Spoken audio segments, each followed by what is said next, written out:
Another week, another sample.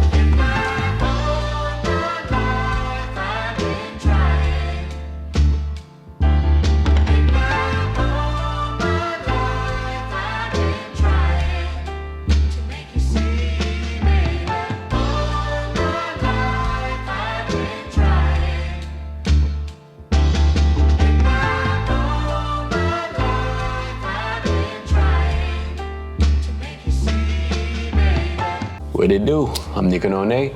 For this video, I'm breaking down a sample so filled with grit, soul, and that oomph. The emphasis for this one were definitely the vocals, so I'm gonna explain those in a bit. So when you look at the project file, there's not really too much in here. There's really only 4 elements. Really been trying to practice minimalism in my samples because sometimes I'd be doing way too much. So first element that I started with was the piano.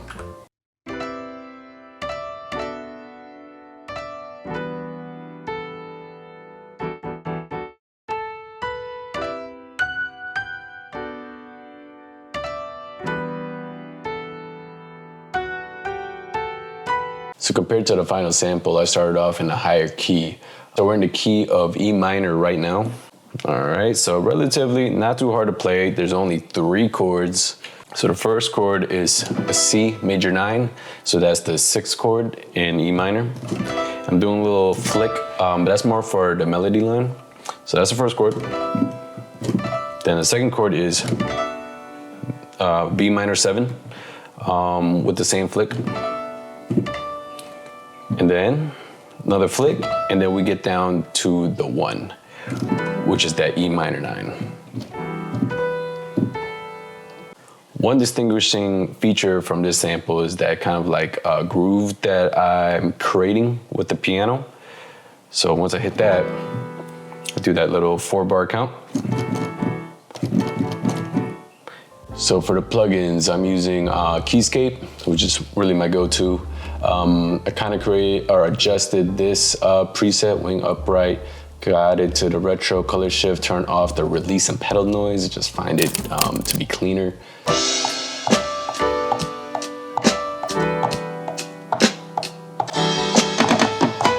All right, so for the drums, I'm using Addictive Drums.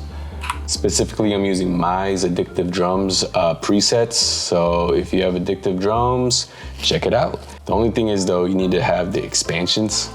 And I only have like 1/3 of them. So some of these actually don't work for me, kind of sucks. So that's why I kind of had to split it up into 2 tracks just cause some of the snares weren't working, some of the toms, yada, yada, yada. So I just had to find ones that worked and that sounded well for this sample. So in one track, I kind of have primarily the hi-hat, drum, and snare. And in the other track, that's where I did the drum fills. Yeah, so I think I end up having, creating a couple different patterns. So overall, the drums are pretty simple. Just really emphasize on those little drum fills. Producers kind of gravitate towards the end of the bar and kind of expect to really hear those. So for the drum bus, I only got 3 plugins. I got Retro Color, I got an SSL compressor, and then I got an EQ. So first up, Retro Color. I'm using the Polyphonic Music Library presets, and I use this one, Groovy's Revenge. So next up, I got the SSL G-Bus compressor. Got a quick attack, quick release, and then I'll usually just turn down the threshold until I'm reaching close to the 4 mark. And then lastly, I'm using an EQ, knocking off the lows. For the most part, this is a vintage sample, so I'm sending this out to producers.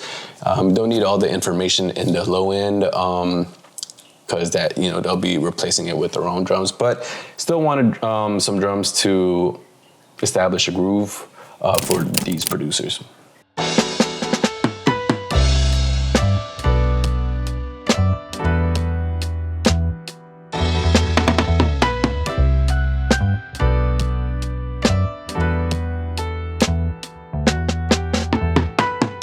All right, so for the bass, there's nothing much to it.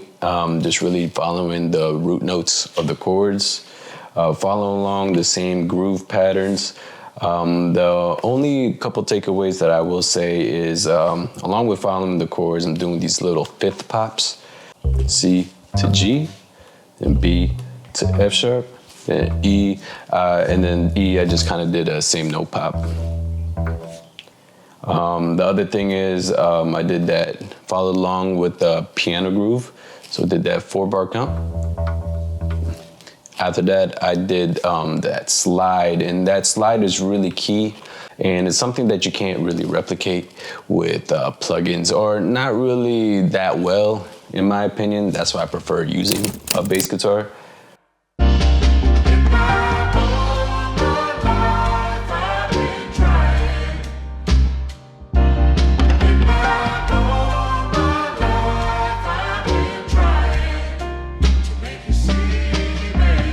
So for what I consider the most important part of this whole sample is the choir. So for the choir, what I think I did first was I lowered the pitch down to -4. So I think now it's in C minor, just because my voice, struggles to get up there. And while I'm making the music, I'm kind of just thinking of, something that a choir would do that would sound cool on this. Try to come up with lyrics. So I want to do something upbeat, but also kind of spiritual, something positive and encouraging. So here was the recording that I did first. All my life I've been trying. Yeah, so when I record that, if I have any kind of timing or pitch issues, I'll kind of adjust these parameters in Cubase, and then I can adjust the notes just a teeny bit. And then what I do next is I drag it into Audemy. I've tried a couple different AI voice modelers, and for my purposes, I found Audemy to be the most efficient and with the highest quality for I'm going for. All right, so I'm gonna put the vocal in. Technically recorded it in C minor, I believe. And then as you can see, I have a couple different presets. So I've been playing around with this for a while, so I've kind of been testing out a couple different combinations for a couple different singers, putting up an octave or different intervals. For this one, I can't quite remember what exactly I did, but I probably did a combination with probably the male stack, soul stack, the female soul stack, and maybe even the upper harmony. So if we go back to my choir section, so I think I bounced out like 4 different types. I was doing some crazy stuff, just some experimenting with this. So after putting in the right key, matching it with the rest of the project, this is how they sound. All my life I've been trying. All my life I've been trying to make you see, baby. So, it doesn't beat a real choir, but I ain't got that choir money just yet. And with the amount of samples I be making, I'll probably go broke before I ever put these out. And then my vocal chain, so I got a couple different plugins. So first up, I put the crowd chamber. This is, I feel like, one of my best kept secrets. I'll change the preset to metal earbox, play with the dry and wet.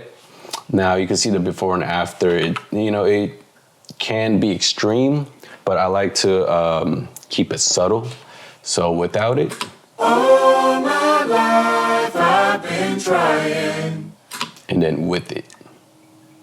All my life I've been trying. So if I turn it up, you can kind of see what it does. All my life I've been trying. After that, got Retro Color, Polyphonic Music Library again, and I used the Gospel Choir Distortion. All my life I've been trying. There we go. A little bit of Imager just to widen up. And then we got Cleverb. So once I put that back in with the rest of the instruments, you get.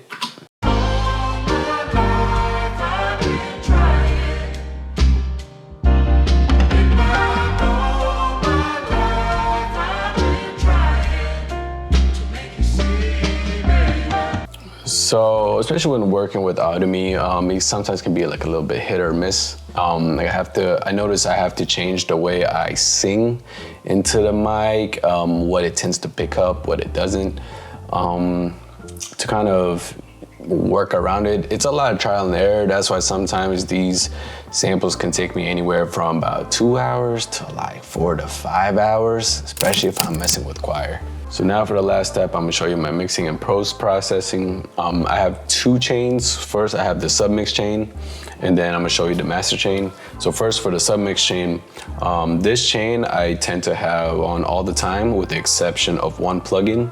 But it's on all of my project templates. I'll always just have these on whenever I'm working on anything. So first things first, Q3, simple thing. I'm just knocking the low end off to around 38. Next up, master compressor once again, except this time I'm using it more for glue. So now for the master chain, you know, I've always messed with my master chains, but this is my current loadout. I have the oxide tape, and I'll crank up the input until it's smacking the red a little bit. You'll start hearing a little bit of saturation. You push it too far and it'll start really crackling up. Next up, I got Retrocolor, and then Polyphonic Music Library. Got the whole set. There's like 5 different packs. All right, so after Retrocolor, I'll add RetroTape. Heard about this plugin from the Ain Sounds crew, and so far, yeah, I really like the effect. And last but not least, I'll have the Soothe plugin.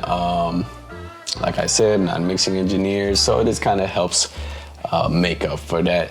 All right, so that's about it. So one thing that I've been working on and practicing for my own samples is the choirs. So far, this is the best strategy I have. Only second to going to an actual choir. So that's about all for this video. I hope you got something from this. Let me know if you have any other tips or any comments. I try to reach out. So appreciate you and have a good day.